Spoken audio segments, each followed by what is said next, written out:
Films, society, life. Media is everywhere and affects us whether we're young or old. I'm Joe Whitby, and this is Societography. The original Evil Dead film was banned for 7 years between the year 1983 and 1990. This was mainly due to being deemed one of the first films to be a video nasty.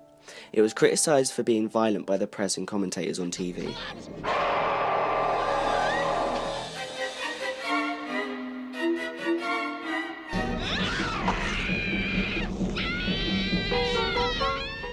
The term video nasty refers to films criticised for their violent content by the press, commentators, the police, and trading standard authorities.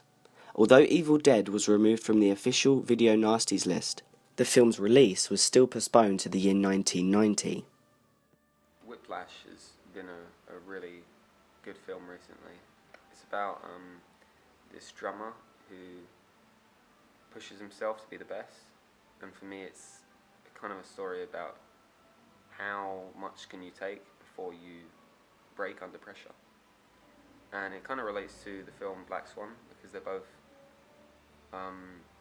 trying to inspire you to do something and make something of yourself, but both have, these struggles that you hit when you reach a point where you're just trying to be the best, and you have other people being better than you, and it's tough.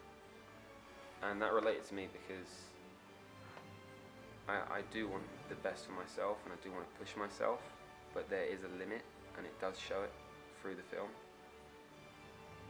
And I mean, the drum teacher in Whiplash, just so angry and insane to the protagonist. It's crazy. Whiplash, released in October 2014, has a mental connection with the audience. It's extremely motivational, helping individuals see the best in themselves. With a budget of $3.3 million, it made a total gross of $13,092,000, helping to inspire many to live their life to the fullest. I would say Fault in Our Stars because it's very emotionally attaching to not just the characters but to the storyline as well, because it's based around a boy and a girl, and the girl has a condition, and it's said that she cannot live for very long.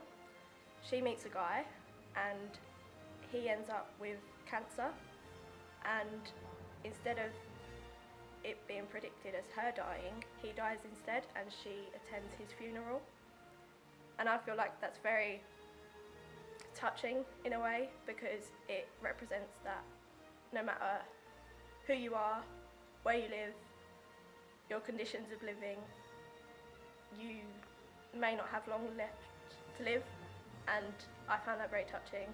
And for other people, I feel like it's something that should be put across, because we should make the most of what we have. I liked the trailer and the way that the main girl came across, because it kind of related to me in the way that she was at school, she's got a nice family at home, she met a guy, and it related to me, and I wanted to see how something this big can affect her.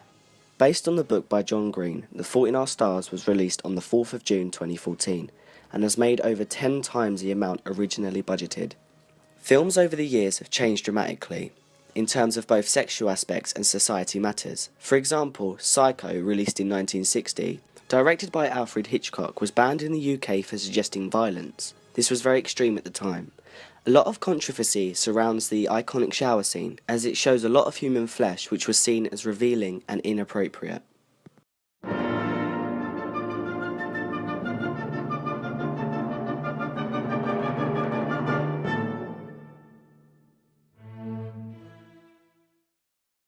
I really like the movie because it talks a lot about free will, mostly like the human condition. It tries to, even in the title of the name, which is also a book, it says something like a orange has to be, something like an orange that's organic has to be something that's mechanical, and that's just something that can't really work. So in the movie you get Alex, who's the main character, who's a sociopath and psychopath who has a gang, and he goes around doing all these obscene things. And you can relate to that in a certain level, because when you see what he goes through, the conditioning and all the stuff, you can realize that he's a person with free will, and like obviously you can relate to that as you're a person with free will. So his acts come from a very human place.